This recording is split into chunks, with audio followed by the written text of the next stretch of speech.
G'day, welcome, Early Crow, episode 26, an enormous guest this week. We've got the King Kong of the Victorian jockey ranks in Mark Zahra. 28 Group 1s, 46 Group 2s, a stack of Group 3 and listed races, over $100 million in prize money for connections. WA born and bred, Mark Zahra, welcome to the Early Crow. How you going? Good, thanks fellas, thanks for having me on. How was today? It's a busier, bigger Tuesday than normal, I'm taking it. Did you do track work as well, or you skip that? No, I usually try and skip it, but the Freedmans wouldn't let me out of it. I had to go down to Pinecliff, which is like Mornington way, so I had to go down there and gallop a good two-year-old that I'm riding Saturday called Neva. So I went and did that, and then Sam was like, "That's all right, because you can just get on the ferry over to Geelong." I said, "Well, mate, I'm not like you. I actually have to lose weight to ride a horse, so I had to come back to Essendon, where I live, around Essendon, Aberfeldy. Had a sweat, back in the car, got a driver, went out there, one got beat, one won, so all's good." You've been around racing probably longer than people would think. You kicked off, I believe, your first rise on the dirt at Geraldton. Yeah, that's right. I started... I'd never ridden a horse. My first time I rode a horse was, I think, 15 or 16, because my family's not into... Well, they're not actually hands-on into racing. My pop was just a mad punter, and me and my brothers used to... We'd either go and watch Swan Districts at the footy, or we'd go to the races every Saturday, and I took a bit of a keen go into the races. I lacked concentration in school, and so I was like, I'll have a go at this. So signed up for it. Went and did like an 8-week course in Northam area, learned how to ride, got sent to a trainer, and away I went. Yeah, and that was my first ride on the dirt. Fucking hurt too. The kickback was shocking. How long did you ride in Perth for till you made the move to Melbourne? I think I rode, might have been 2 years, I think, but I had no idea what I was doing because I'd never ridden horses, so I didn't know what was going on the first year. And then I think probably just in my second year, another jockey said, "Go to Melbourne, have a go for 3 months just to get some experience, and then come back." And so I was in Wodonga. I started in Wodonga, Albury area With Brian Cox? That's right, yeah, with Coxie. He's a madman. What's his story? Like, who is he? Because the younger audience won't have a clue. So he's actually passed away now. Rest in peace, Coxie. But so he was like one of the probably the biggest trainers, him and his dad, around that area. So like all Albury, Wodonga, Benalla, Wangaratta, the Riverina, I think they call that area. I don't know, but yep. So he had like about 60 horses, and so I got sent to him. He was a hard taskmaster. Probably taught me how to cop a spray or two, and at the end of the 6 months, I finished up. I extended after 3 because I was actually going ride a few winners, and I was gonna go, and then I was never gonna go back. I was like, I'm not going back. I don't want to go to Melbourne. And Cox was like, I reckon you should stay in Wodonga. And I'm like, I think I'm all done with Wodonga.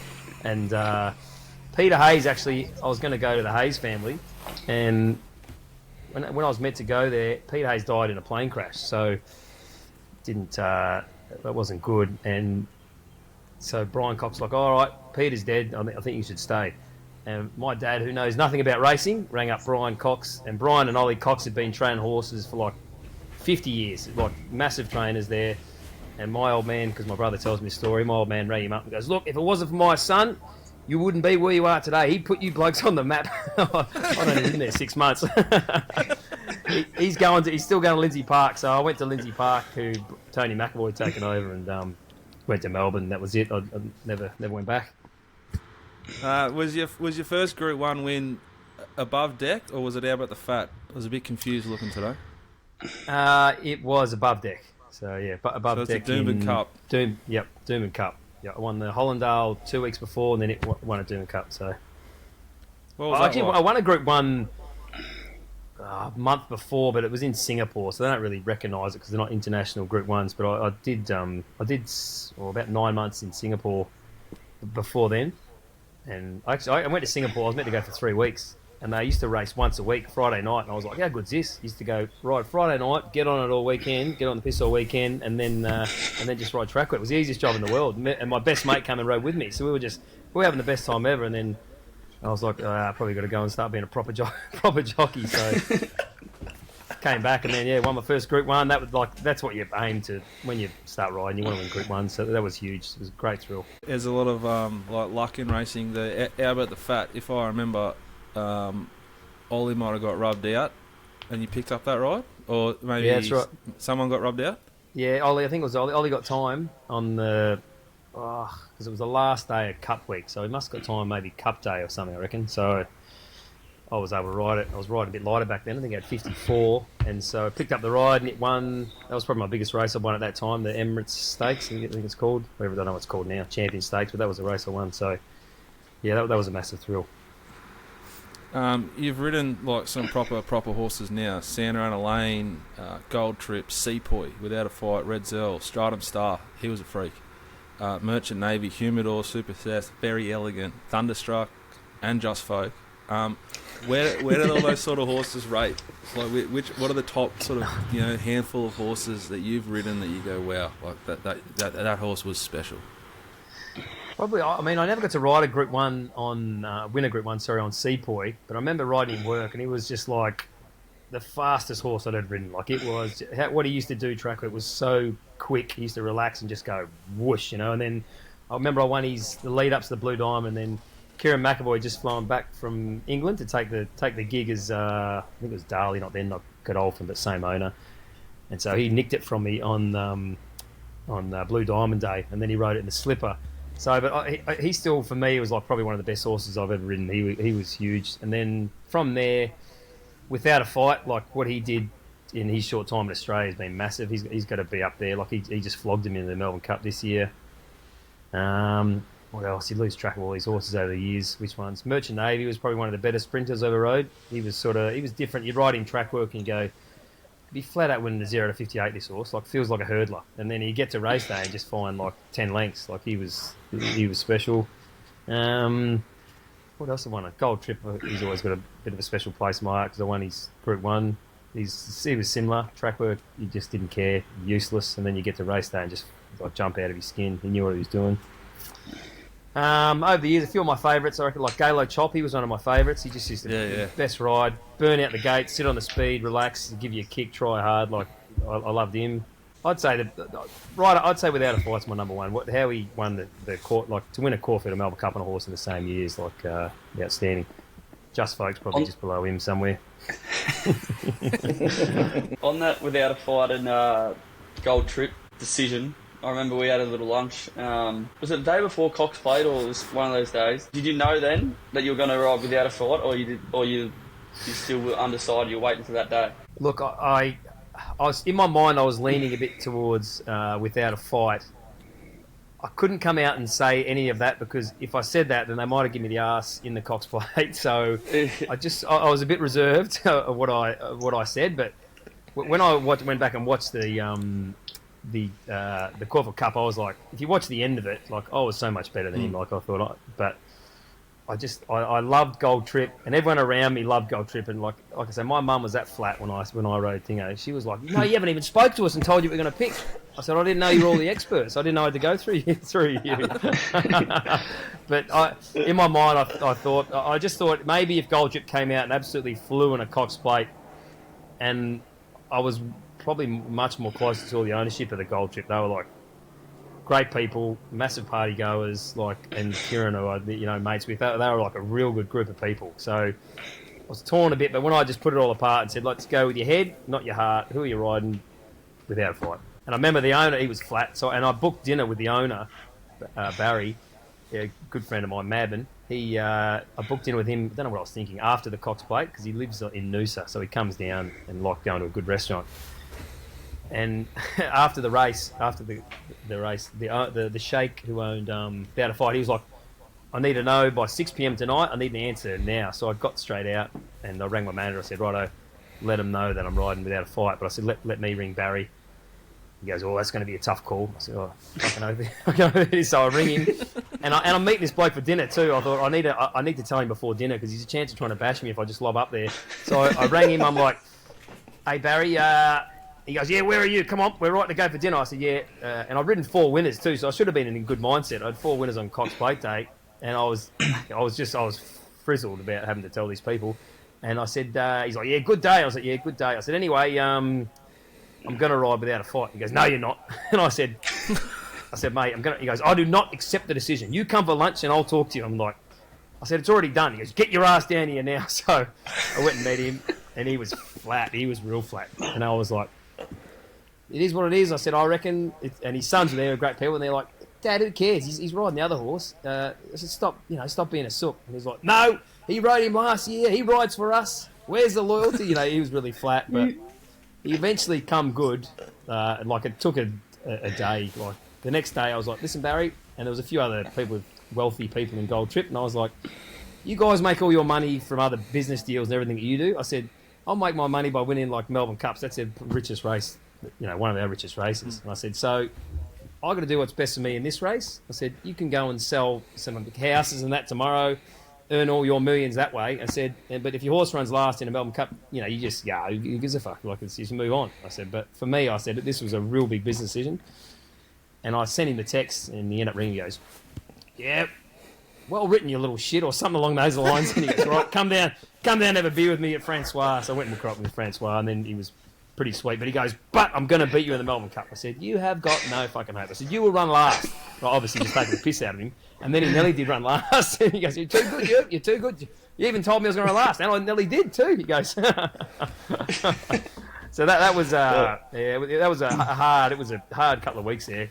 More, if I weren't friendly with a lot of the owners and that, like, I wouldn't have mattered. But because I was good mates with them, and I used to see them all when they'd come down, and they were a good crew. It was a bit hard, but lucky it worked out for me anyway. So you're doing a fair bit of replay watching in the bigger races, or like what percentage of the pie chart says you watching replays, you trusting Reece Murphy, your manager's eye, and then your feel of a horse at track work with the decisions that you're lucky enough to now make because of your sustained success? Yeah, so Reece helps. Reece is very good. I've had him since the start.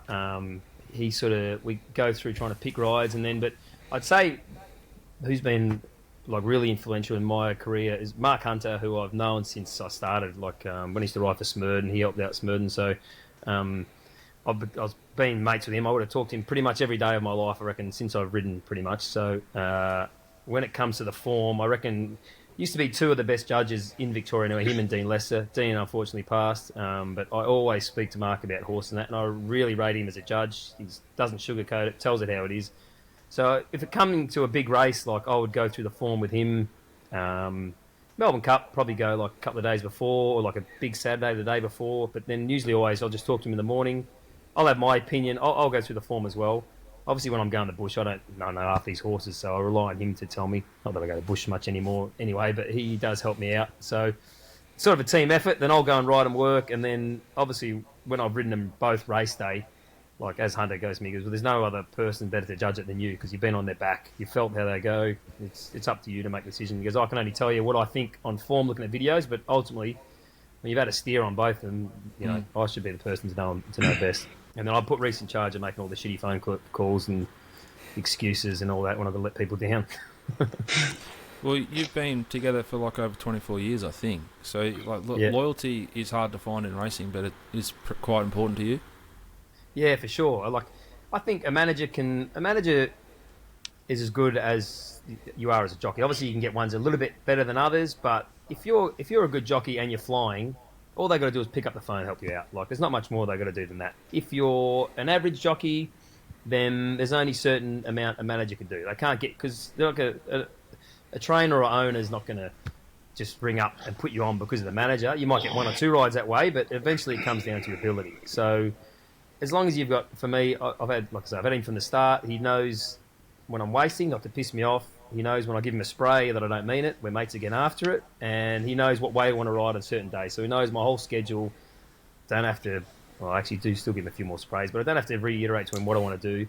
And he's a good manager. He doesn't piss anyone off. All the trainers like him. Gets along well with everyone. Helps them all out. Like he suits me. So I've never had to change. I'd say I'd be one of the only jockeys to have the same manager for my whole career.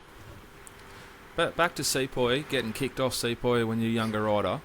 That must have hurt, and like the comparison to now, you're sort of on the other side of that. Did you learn anything and take that through? And do you look at, like reach out to the younger blokes that you're booting off now? Because that's just the way racing works. You don't really reach out because they're flat on you. You know, they're going to be a bit flat, but it's just the way it is. Like, I still can get kicked off. Obviously, I don't get kicked off as many now, but you can still get the arse for other people these days. So I've always been, for me, like, because I'm not from a racing background, I've never been, like, really solidly invested. So I've always been, if I get kicked off, I've always been, who gives a shit? Like, you're just going to move on. Like, who cares? We'll go. Whether I win or lose, kicked off, I'm going to go to a good restaurant and have a good dinner and act exact same way as if I rode 0 Group 1s or if I rode 3. So I've always had that mentality not to... It shouldn't be... Because racing is like this if you take it in emotionally. So I always say you just got to keep it really like as measured as you can. So then you're not super excited one day and super down the other day. It's just better to keep it all on an even keel, and that way you can handle the ups and downs a lot better. And luckily, as my career's got better, there hasn't been as many downs. So you handle sick beats with the same attitude as success. Do you think that's a big driver in the sustained success you've had in big races and handling pressure? Yeah, for sure. Like, because that's the sort of mindset I go in. Like these big races, I think you can cook yourself if you over-analyse it, overthink how you're going to ride the race or what you're going to do. Like, for the Melbourne Cup, I'll look at it once over, and that's it. That's all I need. I've got it done, then I'll brush over it. I think if you keep going through the scenarios in your head, what's going to happen, you end up frying yourself. You're like, what if I get stuck on the rail? What if I get stuck here? Better off just, I think, you got your mindset.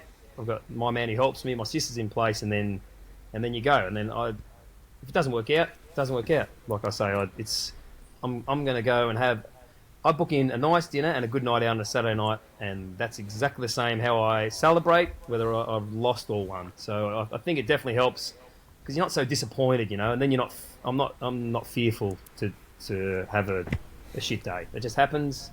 Move on. Yeah, book a nice Sunday lunch in. Get going.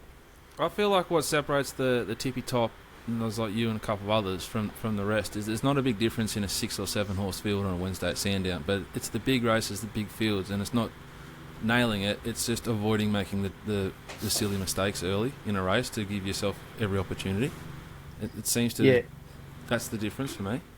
Yeah, for sure. Like I treat most races all the same. Whether, like you say, whether it's Sandown on a Wednesday, I'll ride pretty similar to. I mean, it's different if you're on $1.20 pop. You know, you got to sort of sometimes sit wide or that. But I usually go into the same mindset going into Saturday with a full book of good rides as to if I've got Wednesday 4 or 5. You know, like it's just same business, ride similar. I'm going to ride as good as I can, and because I think if you go, it's a Group 1, I've got to get myself up and about. I've got to do this different. I've got to do that. That's when you start stuffing up. That's the first way you'll stuff up. If you just go in with a relaxed approach, ride this like any other race, and that's what brings the other boys undone. I feel like if they're going with a race, it's a Melbourne Cup or it's a Group 1, I've got to get myself right up and about for this and cook myself. That's when you fail. If you just go in with a nice, relaxed attitude, works out, it works out. Doesn't, who cares? You'll find majority of the time it works out for you. That tie in pretty closely to footy, Tom? Yeah, I think I actually sort of take a pretty similar approach. I don't really get wound up in all the stuff before the game. Like before a game, I'll be relaxed. I'll go out and muck around on the oval, snaps, and then if it's a big final or it's a normal game, like obviously a big final, there's few more fans there and things like that. You get a little bit more nervous and more excitement, I suppose, but I try to take that same approach. Same thing. I've always sort of found if I play a poor game, I'll always move on pretty well. And same if you play a good one. And that's sort of, I don't know. When I was younger, I was actually probably better at moving on than when I am older because I've probably got more expectations. I was just happy to play a game when I was younger and then move on the next week and play the next week. Now we sort of need 24 touches, 4 goals, and a beautiful bit of post-game work on the TV. That's sort of our benchmark now. Yeah. That's the right attitude. Otherwise, it's like this. It's too up and down. Otherwise, you know, like if you have without mentioning names, I'm sure there's jockeys who like would be that down on themselves having a bad Saturday, like and mope around, and it might affect their performance or confidence coming up. But you just got to get on with it. Like I'm obviously a bit older now, but just move on. My mail is that you do live that, and it's truth. But you got beaten 20 lengths on Forgot You in the Australian Derby, and you ended up shouting a 6K dinner for the bloke who bought the winner. I actually eventually got that money back from someone there. I can't remember who it was from, but I was right.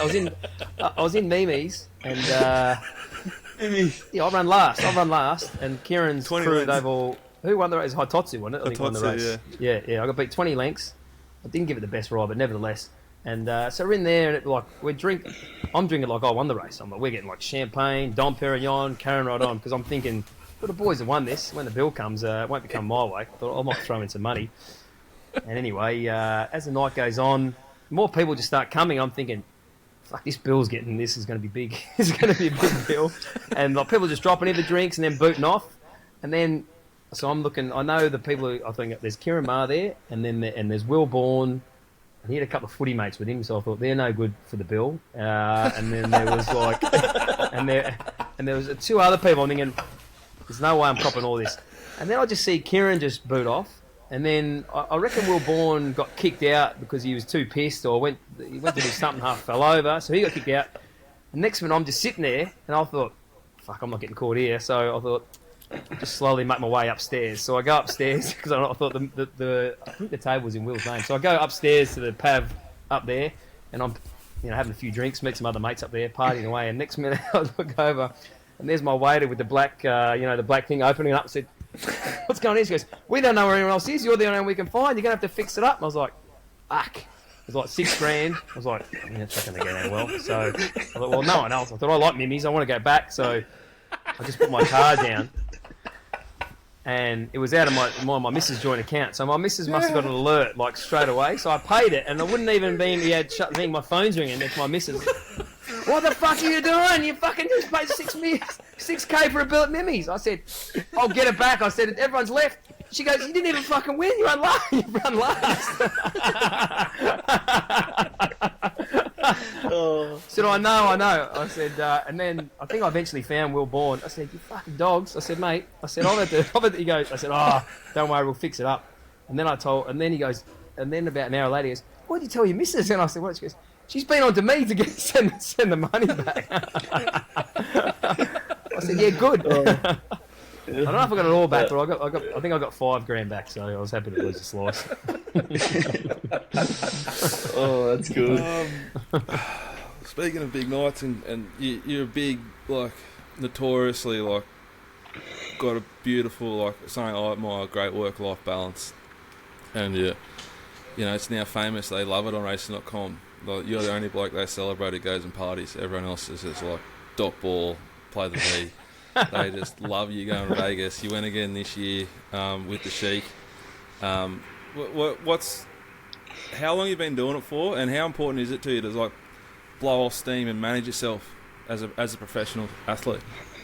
Well, like, for me, a life of a jockey who struggles with their weight like me, it's really a life of restraint. So, like, usually during the week, I can't eat what I want, I can't drink what I want, and I usually can't sleep the hours I want. So it's all like, and you've got to be told, be here, you've got to be here, you've got to go up this horse, come here, you've got to be at the races this day, be this weight on this day, I need you to do. So you get told what to do, like, most of the week, and it's really, restricted as what you can do. So I find myself just building up, like, to the weekend. And so then Saturday, when I've ridden, the lightest I ride, the weight, I need to just, let it rip a bit. Not every weekend, but most. I just need to get it out. Like, just need to feel free. Like, I need to do what I want to do for a bit. Stuff for everyone else. I've worked hard all week. Can't eat, can't drink. Some days I've slept 4 or 5 hours max. Sometimes 3. When the Valley night races, you might get 3 hours in, and so I just need that for myself, like, to let it out, because and it sort of resets me. So then I'll have a Saturday night, whether I go out or not. I probably don't go out as much as I used to, but just have a nice dinner, a few drinks, and then Sunday I like to have a good lunch, eat what I want, drink what I want. No one tells me what to do. No, my wife, she might tell me a little bit what to do, and then Monday I start again, and then Monday's like, right, back into the grind, get your head on. You've got to be here. Start eating healthy again. I've got to get back into training. Got to, like, go to the gym, swim, do stuff I do to keep me fit, and eat, like, back to brown rice, veggies, fish, and just wrap my head around that, get it done, and then reset, do it again. Was that difficult for you during COVID to, like, you were still performing at the highest level possible, under as much pressure as ever, probably even more, because there's more eyes on the sport than ever. But you didn't have as many or any opportunities to really properly let your hair down.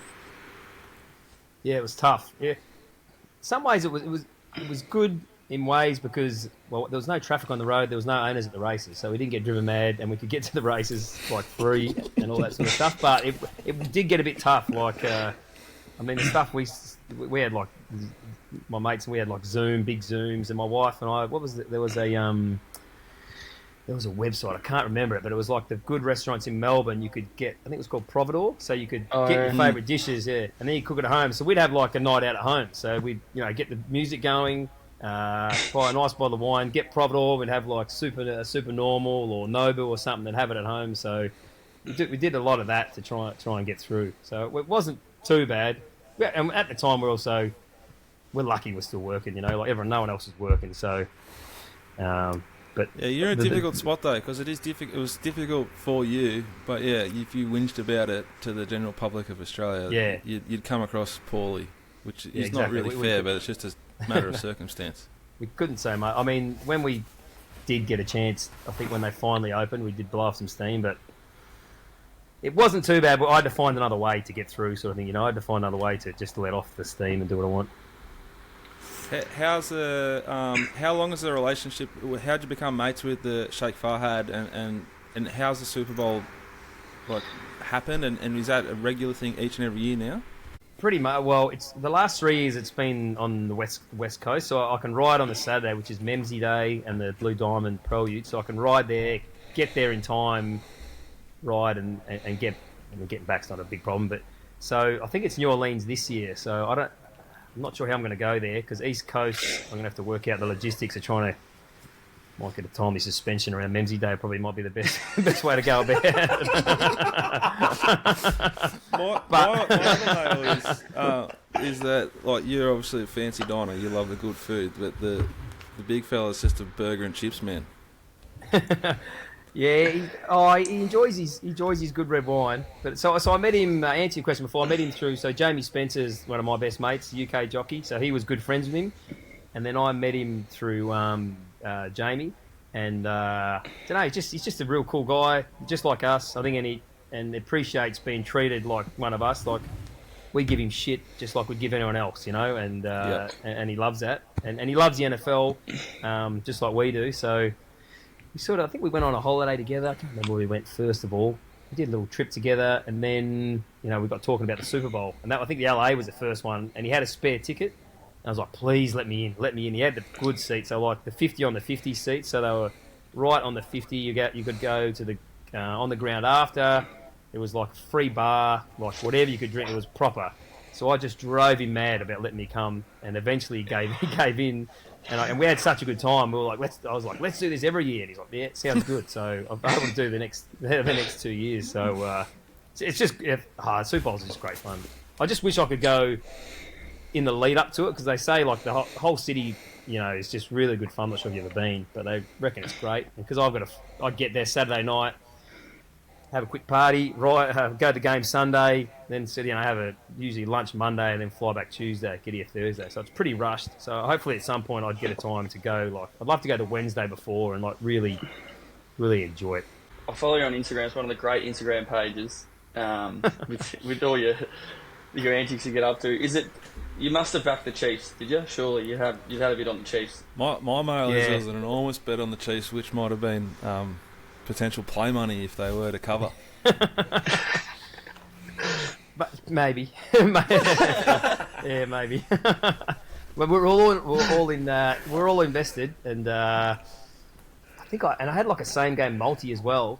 So we were cheering this home, and then me and Will had a same game multi together, and I think I had we're a bit under, so I was like, let's get it to overtime, and he was like, well, we just want them to win. I said. I was secretly cheering that would only just go to overtime, so I'll get a few of my players to get over yards and that.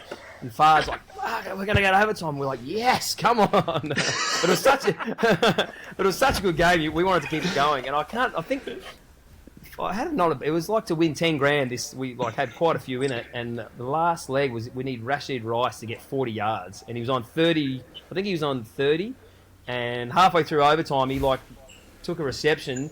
and like it was first and 10, so you'd think he'd put his head down and go to the first down yard. So he's got the defender comes to him, and I'm thinking, come on, give it to him, and he just took a step out of bounds, 9 yards. So he's on 39, and I'm there like, fuck, come on. And then he never got another touch, but they won, so it was still good, but could have been a bit better. 1 yard. Yeah, 1 yard. I see why you and Pabs will get on so well. Yeah, we're all victims at heart, hey? Yeah. I take more to heart, because I love the NFL, so I do all the form, put a little multi on. Like, I'll struggle to recover from like a 4-leg multi or 1-leg losers than getting beat a nose in a Group 1. Clip that up. Because I'm sitting there, like how long the day goes for an NFL. Like, you're invested from 4 in the morning until like 3 in the arvo. Like, sucks the life out of you. And then when the last thing wins, you're like, just wasted like 9 hours of my day for that. Like, So like it's just the worst. the Monday early morning Australia, is that's sort of your zone because you're on your body clock's getting up early anyway. Yeah, so I usually have Cranbourne trials. So I'm like, I try and get out of them if I can during NFL season, but I always can't. So, but I've got I've got the phone there, like in between trials, and all the boys. I've got the boys on the gates. They're always giving me score updates if I've got a few in a row. Let me know what's going on. But I just love the NFL. I love AFL, but I reckon NFL is my number one. I just love it. We will have to get Mark onto our NFL tipping slate this season. We've got a NRL one, J-Max in on that. We do golf, and we did NFL last season. But we'll kick it off again next season. What are your passions outside of racing? NFL, bit of AFL? Yeah, NFL. Love AFL. Was heavy West Coast man? Eagles. Yeah, heavy Eagles man. Yep. Obviously, not as heavy the last 2 years. Been a bit tough, but still, I watch them every week. Love going to when they play in Melbourne. So I love my sport. I love all sport pretty much. Never got right into the rugby NRL, but watch it Storm a bit. But all sport across the codes. I love a good feed. Like when I'm riding on a Saturday, I'll be looking up the menu of what I'm going to order like Thursday just to get me through because I know I'm just starving myself through there. I'm like, this looks amazing. I'm going to get this. So and travel. The other one's travel. I love travel. Like it's a massive passion of mine. Favourite West Coast players all time? I'm tipping you wore number 9. Oh, yeah. I was a Juddy man. Well, that era was amazing. Like Juddy Kerr's Kerr my and favourite from that Cousins. era. Yeah. Before then, so I used to go to the games when I was like 8, 9, 10. So I was ahead. Glenn Jakovich, he was my main man early. Used to love him. And then, but we had a heap of good years there. So you're off to Europe again this year, mate? So, well, I'm working it out, but my wife wants to go, and she hasn't seen her family for a while, so she's told me I have to go to America. So I've said I'll go, but it needs to be sprinkled in with like some Mexico or something, so I can get that bit of a European feel. So I reckon I'm going to get 1 or 2 weeks in Tulum, and actually Sheikh Fahad's going over there, so maybe a little Caribbean or something. So.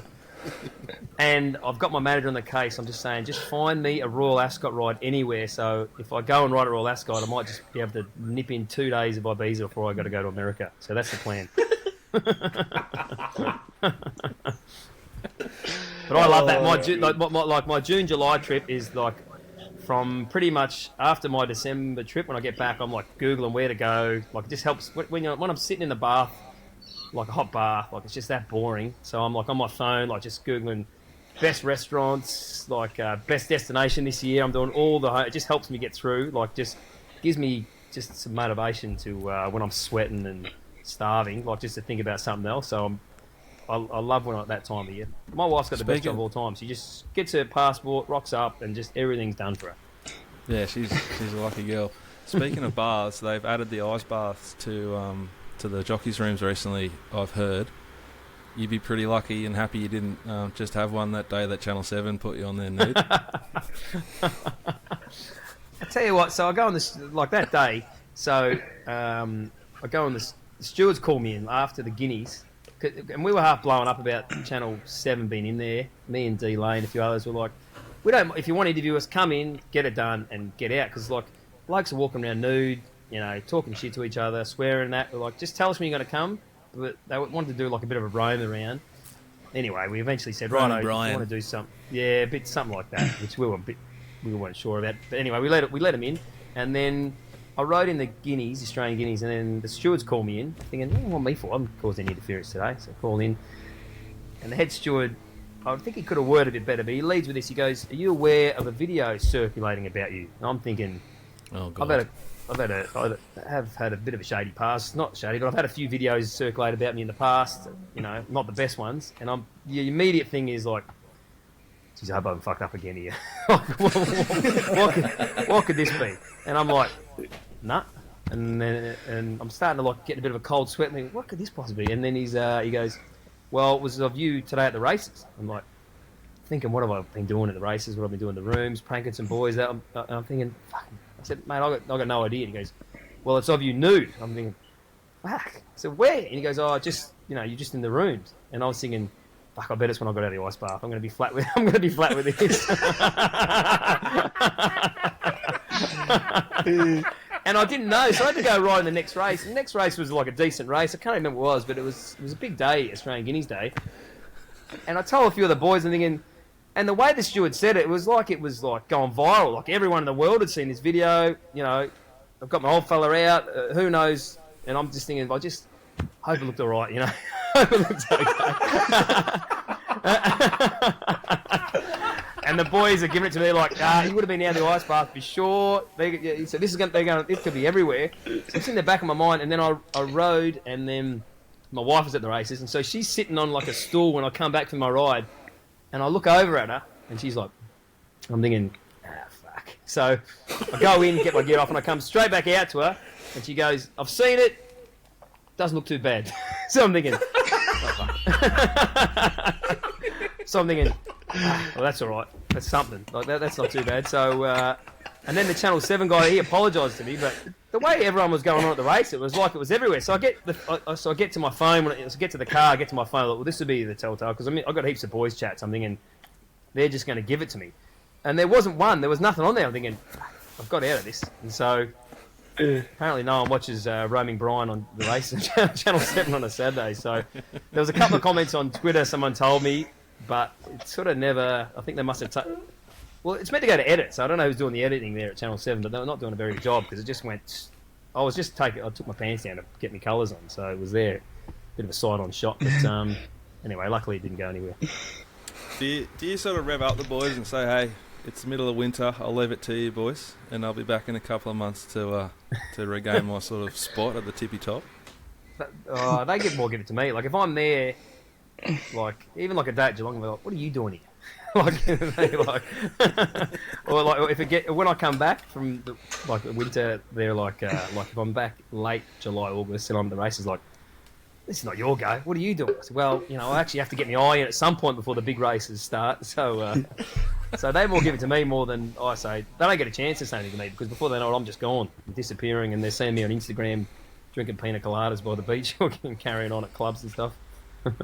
Does it take you long to get back to your weight from when you come back from Europe and stuff? Yeah, it does. I need to start getting better. I mean, my December trip, I go to Byron a lot, because I like Byron, because it's got the go for a little run up the lighthouse there, jump in the ocean. Yeah. I can stay relatively fit, where and the autumn sort of comes around quick, so it's like our autumn carnival is pretty much in summer for Victoria, like it's in January. So you need to be got your eye in and not have too much weight to lose.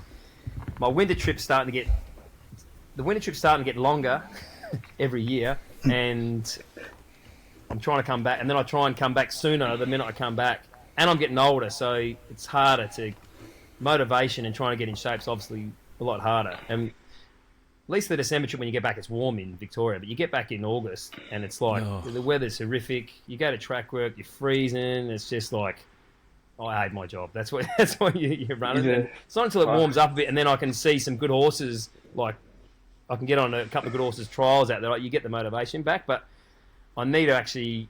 I usually actually take my active wear. I'll put my sneakers, like a pair of skins, and like a sweat jacket. I thought I'll go for a run, and the very same spot I put it in when I get home is exactly in the same spot than when I get back. Do not touch it. So we all do that. Yeah. So I actually want to get better. I think last year I went for 6 weeks. It was probably a bit too long. I think this year we're going to do a month, but I need to try and at least work out a couple of times, because what did LeBron James? He said it best. It's like, it's easier to never get out of shape than it is to get back in. Not that I want to be going for runs every morning when I'm in Ibiza. I'd have a heart attack. But still, like, just to go for, just to go for a bit of a swim and a run here and there just helps you stay not completely ridiculous. Speaking like with your mindset and your attitude to riding in life, I wouldn't be surprised if you didn't ride for a heap longer. What have you got plans? Do you have thoughts, or is it just sort of like 6 months at a time for you? Yeah, it's usually 6 months at a time. Like, I mean, I get to, when my weight's no good, I'm like, I'm going to retire into this week. That's my mindset. I've had enough of this caper. But then when my weight's good and I'm feeling all right, I think, I can do this for another 5 years. But I reckon I've set a goal at 45, and I'll go to then and then sort of see. But I reckon I'm riding pretty much as good as I ever have. So as long as I keep that standard, and I'm not sick of wasting and my body's good, I reckon I'll keep doing it. But yeah, at some point I'll be like, I'm going to Byron and I'm never coming back. I think you're riding the best you ever have. Do you think that's confidence and also a thinning of the tippy top of the jockey pool in Victoria? Like, how do you sort of... yeah, maybe. I think I've got better. I think I've got a lot better. Like, I reckon I was sort of a half-assed jockey until like 30. I just used to ride, go on holiday. Like, I didn't care, but I wanted to be good, but like it didn't bother me a heap. Like, I was more focused on, right, I want to go to Vegas every year. I want to go to Europe. Like, I just wanted to holiday, party, enjoy myself. So that was more my focus than I want to be a great jockey. And so then I met my wife actually on a Vegas trip. And so then she moved out here, so probably got me a little bit in shape mentally. And then I thought, I'm like getting into my 30s here, like the window's closing. And I always thought I had the ability, I just need to apply myself a bit more. And so I got my shit together and I started to have had a real crack. And then I started to be successful, really enjoyed being successful, knuckle down more. And as you obviously know, when you ride winners, you get confidence and you get the better rides. There's nothing better than winning the big races, So I got more, and you get more confidence from it. Maybe a little bit of thinning at the top, but I think I became better at the same time. Who do you see as the other top riders in Victoria? Damien Lane and Blake Shin. I think, they're two world class. They've proven themselves. Been to Hong Kong. Frosty's been to Japan. I think they're the two best. They're great jockeys.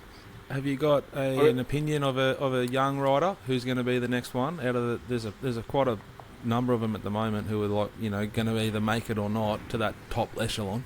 As far as the apprentice goes, it's very hard. They don't seem to get a real good go. Like, if you come in when you're apprentice, you need to be pretty much good now from the get go, or you just seem to get spat out. Like, you don't get many opportunities. That's like when I started. I never came to town until I was new riding a heap of winners in the bush to be good at. So, of the younger generation, like I think Michael D's proved himself as, when I say younger, I would say I think he's mid-20s or younger 20s, like as someone who's taken the next step, been really good in big races. Delivered in big races, hasn't he? Yeah. I think that's where you can prove yourself. You've got to be consistent a lot of the time, but if you can win big races on the big stage, I think that's where you get your confidence from, and that's where I think you can take it to the next level. Mark, you must have a pretty good support network around you to be able to do what you do. Like, you're a professional athlete, and then to be able to actually have that on-off lifestyle, you must be pretty happy with the people that surround your life and allow you to do what you do, so that you can perform at your best. Yeah, I've got a great family. They're all in Perth, but like really supportive family. 2 great brothers and a sister who like would be there for me through no matter what with mum and dad. So had a good upbringing with them.